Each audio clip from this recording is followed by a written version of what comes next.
మీరెట్లా అన్నారో అందరూ శాసనసభ్యులు గానీ, పార్టీ కార్యకర్తలు గానీ, వారు గూడా అందుకోసమే చూస్తున్నారు. కాకపోతే ఏందంటే, గత ప్రభుత్వం చేసినటువంటి అనేక కార్యక్రమాల్లో భాగంగా, మేము వాటిని చూసే కొద్దీ ఏంది అంటే, చాలా విషయాలు బయటకొస్తున్నాయి. హ్మ్. చాలా విషయాలు బయటకొస్తున్నప్పుడు ఏంది అంటే, ఒక ఆలోచన అంటే నాకు తెలిసినంత వరకు, నేను చూస్తున్నంత వరకు నా అభిప్రాయం ఏంది అంటే, ఇది సీఎంఓలో ఈ శాఖలు ఉండడం వల్ల, కొంత మనము స్ట్రీమ్‌లైన్ చేసినాక దీన్ని శాఖలు అప్పచెప్తే బాగుంటుంది అనేది ఒక అభిప్రాయంగా మాత్రమే ఉంది అని నేను అనుకుంటున్నాను. అట్లా అని కాదన్న. అయితే ఇప్పుడు ఒక ఒక ఓకే. చిన్న ఇంపార్టెంట్ మీ కరెక్ట్. దానికి యాడ్ చేస్తా ఒకటి. నేనేం మేడం, తప్పంటలేను. మంత్రి పదవి త్వరగా అదే ఇయ్యాలన్నదే. దాని గురించి అంటలేను. హ్మ్. మేడం ఇప్పుడు 2 చాలా ఇంపార్టెంట్ శాఖలు తెలంగాణ రాష్ట్రంలో. ఒకటి విద్యాశాఖ, రెండోది హోంశాఖ. ఈరోజు తెలంగాణ రాష్ట్రంలో శాంతి భద్రతల విషయంలో ఏ రకంగా ఉందో మీరు చూస్తున్నారు. ప్రతి చోట ఏదో ఒక సంఘటన జరుగుతూ ఉంది. అది ఇక మర్డర్ కానీ, రేపులు కానీ, తర్వాత కొట్లాటలు కానీ, పంచాయతీలు కానీ, కేసులు కానీ, అనేక రకాల విషయాల్లో సందర్భాల్లో సమస్యలు తలెత్తుతా ఉన్నాయి కదా. ఇప్పుడు హోంశాఖకు మంత్రి లేకపోతే దాన్ని ఎవరు చూస్తారు? విద్య కూడా, విద్య విషయంలో కూడా మేము కూడా ఏమంటున్నామంటే, తొందరగా ఇస్తే బాగుంటుందని మా అభిప్రాయం. దాంట్లో మేము విభేదించేది ఏం లేదు. ఇస్తే ఓ పని అయిపోతుంది, ఎవరి శాఖలు వాళ్ళు చూసుకుంటారని కూడా మేము కూడా అనుకుంటాం. కాకపోతే ఏంటి అంటే, పోలీస్ శాఖ అంటే హోం తన దగ్గర పెట్టుకోవడానికి ఏంటి అంటే, పోలీసులకు సంబంధించిన వాళ్ళ కుటుంబాలకు లేదంటే వాళ్ళ పిల్లలకు ఈరోజు మేము యంగ్ ఇండియా పోలీసింగ్ స్కూల్ అనేది దాన్ని ఒక స్ట్రీమ్లైన్ చేయాలి. అది కొంత సీఎం గారి దగ్గర ఉంటే కొంత వర్క్ అనేది కొంచెం స్పీడప్ అవుతుంది, ఈజీగా దాన్ని కొంత స్ట్రీమ్లైన్ చేద్దాం అనేది ఒక ఆలోచన. అంటే ఇట్లా కొన్ని చిన్న చిన్న విషయాలు ఉన్నాయి. దానివల్ల ఏంటి అంటే, అది చూడడానికి మనకి చాలా చిన్నగా ఉంటుంది. కాకపోతే సీఎం గారి దగ్గర ఉంటే దానికి కొంత శాంటిటీ అనేది కొంత, అంటే బయట ఉంటే ఉండదా అంటే మళ్ళీ అది మితవాదం కింద మనం ఏం చేయలేము. సరే, సీఎం గారి దగ్గర ఉంటే 100% ఉంటుంది, బయట ఉంటే ఒక 99% ఉంటుంది. సీఎం గారి దగ్గర ఉంటే బాగుంటుంది. అయితే ఇంతకుముందు సార్ మాట్లాడుకుంటూ, ఇక సారు అన్నగారు కూడా మాట్లాడుకుంటూ, మేమేం చేస్తలేము ఈ రాష్ట్రంలో, అంత గాలికి వదిలేసినాం. గాలికే వదిలేసినాం మేడం. గాలికి వదిలేసే పేదలకు సన్నబియ్యం ఇస్తున్నాము, సన్నలు పండించిన వాళ్ళకి 500 రూపాయలు ఇచ్చినాము. ఈరోజు భూభారతిని అందుబాటులోకి తెచ్చినాం. అయితే సార్కి అంటే పెద్దలు వారి దృష్టికి నేను తీసుకొస్తున్నా, గతంలో లాగా కేవలం కలెక్టర్లకు మాత్రమే అధికారం కట్టబెట్టకుండా దాన్ని క్షేత్రస్థాయిలోకి తీసుకొచ్చి ఎంఆర్ఓ లెవెల్లో నుంచి కూడా దీనిపైన యాక్సెస్ ఇవ్వడం జరిగింది. ఈ విషయం సార్ దృష్టికి తీసుకొస్తున్నా. అట్లాగే ఆరోగ్యానికి కూడా మా ప్రభుత్వం చాలా పెద్దపీట వేసి ఈరోజు ఉస్మానియా హాస్పిటల్ని ఇట్లా కట్టేయాలి అన్నిట్లా ఆయన పోయి కళ్ళు పైకెత్తి చూసి ఫోటోగ్రాఫ్లకు పోజులు ఇచ్చి మళ్ళీ ఎక్కడో ఏంటో తెలియదు. కానీ ఈరోజు మేము దాన్ని వచ్చినాక కట్టడానికి మేము పూర్తి స్థాయిలో నిధులు కేటాయిస్తాం. అట్లాగే ఈ రాష్ట్రంలో బిల్డర్స్కి చాలా ప్రాబ్లమ్స్ ఉండే ఆ ప్రాబ్లమ్స్ కూడా ఒక కమిటీ వేసి దానికి ఒక ప్రణాళిక సిద్ధం చేసి దానికి ముఖ్యమంత్రి గారి దగ్గర ఒక వింగ్ తీసుకొని రావడం కూడా జరిగింది. అయితే ఈరోజు ఏంటో తెలంగాణ రాష్ట్రానికి కేసీఆర్ గారికి ఏం సంబంధం లేదు అనేసరికి కొంతమందికి కోపం వస్తుంది. అయితే నేనేమంటా అంటే మేడం, నా అభిప్రాయం ఏంటి అంటే, తెలంగాణ రాష్ట్ర ఉద్యమంలో పార్టిసిపేట్ చేసినటువంటి వాడిగా అన్నారు సహచర ఉద్యమకారు వారు కూడా చెప్పాలి. ఈ రాష్ట్ర ఉద్యమము మొదలైంది ఉస్మానియా విద్యార్థులు శివయాత్ర చేయడంతో మొదలైంది. వేరే వాళ్ళు నిరాహార దీక్ష చేస్తే తెలంగాణ ఉద్యమం మలిదశ ఉద్యమం మొదలు కాలే మేడం, ఏమన్నా అంతే కదా. ఉస్మానియా విద్యార్థులు శివయాత్ర మొదలు పెట్టడంతో మలిదశ ఉద్యమం మొదలైతే దాన్ని నిపురవ రాజేసింది ఎవరు తెలుసా? శ్రీకాంతాచారి గారు. ఆ రోజు శ్రీకాంతాచారి చనిపోవడం వల్ల, అగ్నికి ఆహుతైపోవడం వల్ల తెలంగాణ ప్రజలందరూ కూడా సమాయత్తం అయిపోయి తెలంగాణ రాష్ట్రానికి రావాలి అని ఒక జేఏసీ ఫామ్ అయింది. ఆ రోజు మేము అధికారంలో ఉన్నాము.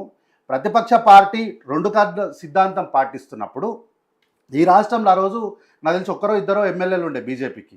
కిషన్ రెడ్డి గారు రాష్ట్ర అధ్యక్షులు ఉండే. జేఏసీ పెట్టగానే వారెళ్ళి ముందు మద్దతు ఇచ్చినారు. తర్వాత పార్లమెంట్లో అప్పటి ప్రధాన ప్రతిపక్ష పార్టీ కొంత సహకరించడము, విజయశాంతి గారు ఒక్కరే తెలంగాణ రాష్ట్ర సమితి పార్టీ నుంచి వారు ఒక్కరే నిలబడి మాట్లాడడము, తర్వాత విపక్షంలో ఉన్న ఎంపీలు, మా పార్టీ ఎంపీలు, వీళ్ళందరూ పోరాటం వల్ల తెలంగాణ రాష్ట్రం అనేది ఆవిర్భవమైంది. అయితే వీళ్ళు చేసిన కార్యక్రమాలు ఏంటంటే, రోడ్ల మీదకి రావాలి, పిల్లల్ని రెచ్చగొట్టాలి, పోలీసు వాళ్ళు ఎవరైనా అరెస్ట్ చేస్తే ఇక మాట అందరికీ కలవకుండా తారక రామారావు గారు ఓ సిఐని పట్టుకొని ఏమన్నాడో మనందరికీ తెలిసి. ఇప్పుడు ఆ మాట నేను అనను. అయితే మన్మోహన్ సింగ్ గారిని ప్రధానమంత్రి ఉన్నప్పుడు అందరు ఏమన్నారంటే, ఆయన పప్పెట్టు, వారి చేతుల పప్పెట్టు, వీరి చేతుల పప్పెట్టు అన్నారు. ఆయన చనిపోయినాక కానీ నో ఆయన పప్పెట్టు కాదు, ఆయన చాలా మంచి నిర్ణయాలు తీసుకున్నాడు, ఆయన మౌనిగా ఉన్నటువంటి జ్ఞాని, ఆయన గురించి గొప్పగా చెప్పడం సందర్భాలు చూసి అట్లాగే ఈరోజు ఖర్గే గారిని కూడా ఏంటంటే ఇట్లానే పప్పెట్ అని డిమోరలైజ్ చేయడం భావ్యం కాదు. ఎందుకంటే ఖర్గే గారు చాలా స్ట్రిక్ట్గా డెసిషన్లు తీసుకుంటారు పార్టీలో. ఈ పార్టీలో మేము ఉన్నాం మేడం, ఎంత స్ట్రిక్ట్గా డెసిషన్లు తీసుకుంటారో మాకు తెలుసు. వారు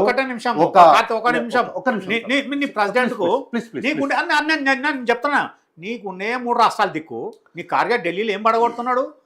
16 నెలల మంత్రి పదవులు నింపడానికి. రాజ్యాంగబద్ధంగా మీ జాగీర్ కాదు కదా, కాంగ్రెస్ పార్టీ జాగీర్ కాదు, ఎవరిది కాదు. నువ్వు రాజ్యాంగబద్ధంగా నింపాలి. దానికి 1 నెల, 2 నెలల, 3 నెలల, 5 నెలల, 6 నెలల, అరే 16 నెలలు అయినా మంత్రి పదవులు గాలికి వదిలేసినాక నేను అరగంట అన్నది కాదు, నువ్వు అని చెప్పిందని చెప్పాను. కానీ ఆయన నేను అను కాదు, జనమన్నా చెప్తాను నేను. సార్ అది కాదు సార్, అట్లా కాదు. ఖర్గే గారు మీరు ఉచితాలు ఇచ్చుకుంటూ పోతున్నప్పుడు వారు మహారాష్ట్ర ఎన్నికల్లో మాట అన్నారు కదా మేడం, ఇష్టానికి ఉచితాలు అట్లా ప్రచారం మీరు హామీలు ఇచ్చేయకండి అని. వారే కదా ఫస్ట్ అడ్డుకట్టేసి ఫుల్ స్టాప్ పెట్టింది. కాబట్టి సమయం సందర్భం వచ్చినప్పుడు ఖర్గే గారు డెఫినెట్గా చాలా స్ట్రిక్ట్గా యాక్షన్స్ తీసుకుంటారు. అయితే ఇక్కడ తెలంగాణ రాష్ట్రంలో ప్రభుత్వపరమైనటువంటి నిర్ణయాలలో ఎక్కడ కూడా పార్టీ వచ్చి ఇన్వాల్వ్ అయిన సందర్భాలు లేవు.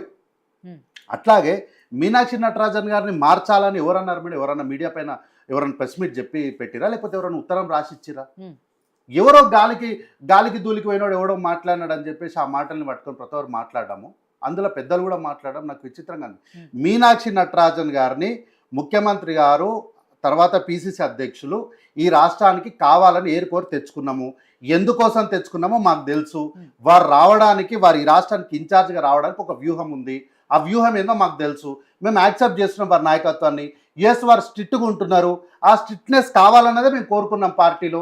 అందుకు కొంత ఇమ్మీడియట్గా ఏంటంటే కొంత ఫ్రీడమ్ ఉన్న దగ్గర వాళ్ళు కొంచెం స్ట్రీమ్ లైన్ చేస్తున్నారు. అప్పుడు కొంతమందికి ఇబ్బంది జరుగుతుండొచ్చు, తప్పేముంది. ఇప్పుడు వారు స్ట్రీమ్ లైన్ చేసి పార్టీని కొంచెం ముందుకు తీసుకెళ్లే ప్రయత్నం చేస్తున్నారు. ఇప్పుడు మనకి ఏదైనా హెల్త్ బాగాలేదనుకోండి, సర్జరీ చేస్తాం కదా, కుట్లేస్తాము. అట్లానే మీనాక్షి నటరాజన్ గారు ఈ రాష్ట్రానికి కావాలనే మేము తెచ్చుకున్నాము, వారు రావడానికి మా దగ్గర వ్యూహం ఉంది.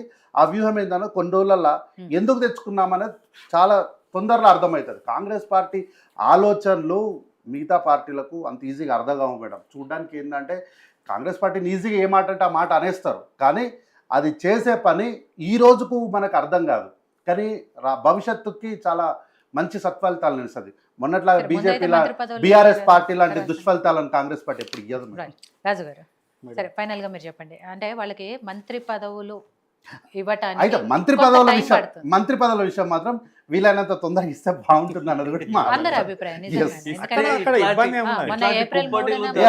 ఇస్తే అయిపోతుంది అన్నది కూడా అభిప్రాయం. ఏప్రిల్ 3 ముహూర్తం అన్నారు, బట్ అది కూడా దాటిపోయింది. ఏ 3 అవుతుందో తెలియదు. కానీ మొత్తానికైతే చిన్న చిన్న టెక్నికల్ ఇష్యూస్ ఉన్నాయి అండ్ అసంతృప్తులు ఉన్నారు, ఆశావాహులు ఉన్నారు. కాబట్టి ఇదంతా కొంత టైం టేకింగ్, బట్ అవుతే బాగుండు అనేది వాళ్ళు కూడా కోరుకుంటున్నారు. కాబట్టి సరే, టోటల్గా మంత్రివర్గం గురించి మీరేం చెప్పదలుచుకున్నారు?